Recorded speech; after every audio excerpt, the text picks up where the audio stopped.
Jake, how's it going? It's good to see you, Wilson. How are you? Good, good, good. Obviously, I've seen you now and then. I've seen your films. What was more physical demanding, this movie or Southpaw? Hmm. I mean, look, I made Southpaw when I was 10 years before. So my body was different, when I made this movie, I had to be careful of different things. Also, I think it's maybe this movie is more challenging because most of the fighting in Southpaw happened in a ring, right? And so it's just you and the fighter. In Roadhouse, you're fighting in bars at night, so they're tables, edges of tables, glass, hard floor, like stairs. I mean, so many other factors while you're fighting that you have to contend with. So many more opportunities for injury, keeping your eye out in the middle of all this stuff. So I would just say in terms of just doing the fights, I found Roadhouse to be very, very challenging. But all of the things that I learned on Southpaw, I incorporated into this movie. So I couldn't have one without the other. Now, everybody remembers, a lot of people remember the first film. But when you do a remake or reimagining, what did you want to do, and Doug, different that makes this stand apart? I mean, I think most of all, Doug is a master of comedy, of action, and drama in those spaces. And he always walks that line. I think for me, I wanted to see Doug Liman's take on this idea. And I think really we wanted to reinvent, Doug in particular, it was essential for him to reinvent a style of fighting for movies. That we're used to fighting in movies a very particular way. And this uses a technique that Doug and Steve Brown and Garrett Warren, our stunt crew, designed that I think will probably be used in films moving ahead as a result. So there are many reasons why I thought this film would be incredible, but to reinvent fighting in a film, which is what they've done, is pretty up there. How hard was it for Conor for you to get one on him? I never did. It was only when he let me. I remember doing a scene towards the end of the last fight where we're grappling, and he was instructing me through how to choke him out. He's like, put your arm here, turn right, to the right. There you go. Up forward. Okay, now you're choking me. Okay, great. That's great. Keep going. I remember that. So it was not easy unless he told me how to do it. You've done a lot of projects. Obviously, I'm looking forward to seeing you on Broadway opposite Denzel. People are looking forward to seeing that. What goes into saying yes to the projects you take, whether it's film or plays? I mean, look, they're all different. I mean, for me, Roadhouse was about, working with a friend who I've wanted to work with for 15 plus years on a journey that could be really fun and we could have just a blast. The idea of Othello is a different form of blast. It's working on an absolute masterpiece with a master and learning and challenging myself in the word, with my mind, in my own craft, and working with an incredible director in Kenny Leon. Just trying to take it to another level and challenge myself. And each one of them has a different meaning for me, but I still am. I mean, I will maintain my excitement for Othello all the way until the last performance. It's a dream come true, that idea, doing that.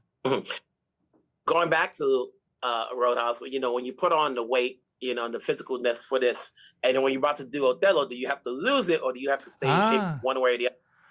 I think a Broadway run like Othello, particularly the mind, that the amount of brain work that it takes, as well as physical and mental instinct, will require a similar form of physicality. I mean, it will require me, and a lot of people don't necessarily know about this in theater, but it's very important about your nutrition and what you put. Because I remember early on in my career, and before one of my first shows I ever did, I remember eating half a pizza because I was so hungry between previews and not being able to remember my lines because my brain was in a fog. You gotta keep yourself sharp. It's very important on the stage. So they're different, but it just depends on where the character will lead me to. I don't know where this Iago is going to go. I don't know what it's going to teach me, but I'm just starting that journey, and I think I'll be able to answer that question a little bit farther down the line for you. But in the meantime, we have Roadhouse to see you in. So congrats on this road. Congrats on the film. And I'll see you down the road. Okay, so great to see you. Always. Yeah. Wilson Morales from Black Film TV. Hello, folks. How's it going? Hi, good, and you? Good. Lucas, how much preparation did you have to do physically before you got in the ring with these guys? Oh my God, so much preparation that I had no idea what the hell I was doing.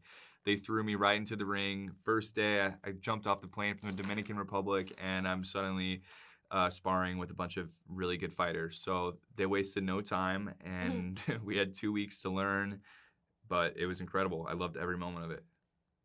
And Danielle, I know you're not in the ring, but did you want to get in on the action?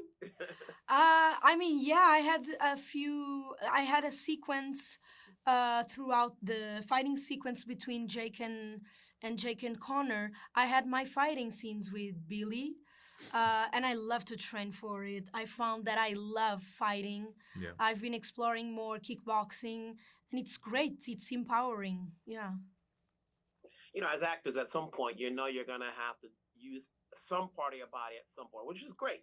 Yeah. You know, it's not all about just the dialogue. You know. Yeah. Here's that moment. You know, so now you have to prepare for yourself.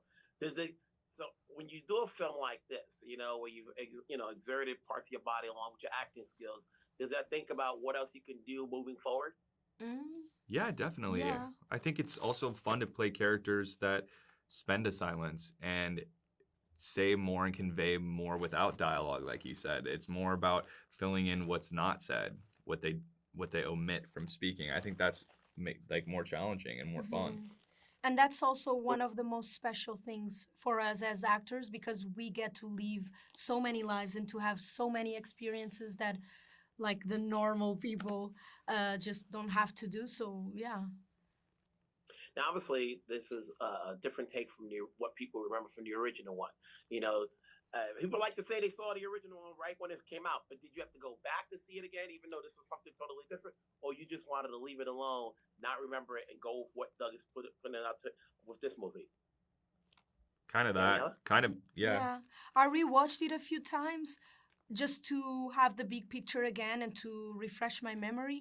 But then as soon as I stepped on set, with a lot of respect, I totally forgot that the original ever existed, because it's so different that it wouldn't make sense to stop in time and stay there. And Doug has such a strong perspective and point of view that all of his movies, you know, they're so clearly Doug Liman films that, you know, we're just going to let him do his thing and be a part of his reimagined version of this movie and just immerse ourselves in that. But yeah, we, you know, of course we love the movie. We watched it. It's a classic, but we did not want to try to copy or duplicate whatever that genius, iconic film is. And then it's working with Jake. Both of you guys obviously have scenes with him. What did you guys do to establish a chemistry so that we, the audience, see it, that there's a relationship between co-workers and potential romance? We had to make out with him on the first day. No, he's such a good guy. I don't know. He's such a pro. Obviously, he's been doing it forever. And as a newer actor, he really took me under his wing. And I remember he said to me on the first day, "Such a fan of yours." And I'm like, "Oh God, it's Jake Gyllenhaal. You don't know who I am. Come on, stop it." But like, that's just Jake, you know. It's gonna make you feel comfortable. But you guys had the best chemistry. Oh, actually, we didn't have to work on it because it was very natural, very, very real, and the fact that our paths don't go in an obvious way and in a way that everyone will be expecting, it came out real. I think so. It was easy. So after this is over, are you gonna stay in shape or are you gonna slim down again? Both. Can I slim down and stay in shape? No, I need to. Sometimes people just like to come back to what they normally look like. Yeah, no, I think I got inspired to start working out, and I've been working out consistently since I barely lifted a weight before I did this movie, and I didn't know how to throw a punch, and now I have gone to boxing classes without anything to do with this movie, months and months later, and I work out now, so been a little lazy this press tour, though. I haven't worked out at all. A lot of room service. You? Yeah, I'm the opposite of everyone. Before any movie, any project that I have to go to the gym to put on some weight because with the Mm. stress and like all the rhythm of shooting and anxiety, Yeah. I lose weight. So I put on weight so I can lose but stay Mm. like in shape and healthy. Yeah, but after this one, for sure, I had a phase that I went to the gym every day. And then I got a little bit lazy, and with the press, we all slow down, you know. But I want to go back for sure. I just made a small gym in my house. Did you? Yeah, Oh, so yeah. like now I'm more motivated. I have to justify the spending now. Hey, congrats on the roads. Congrats on the Thank film. you. Keep it going. I'm sure I'll see you down the road, and we'll talk later on. I Take hope care. so. Thank you. Take care.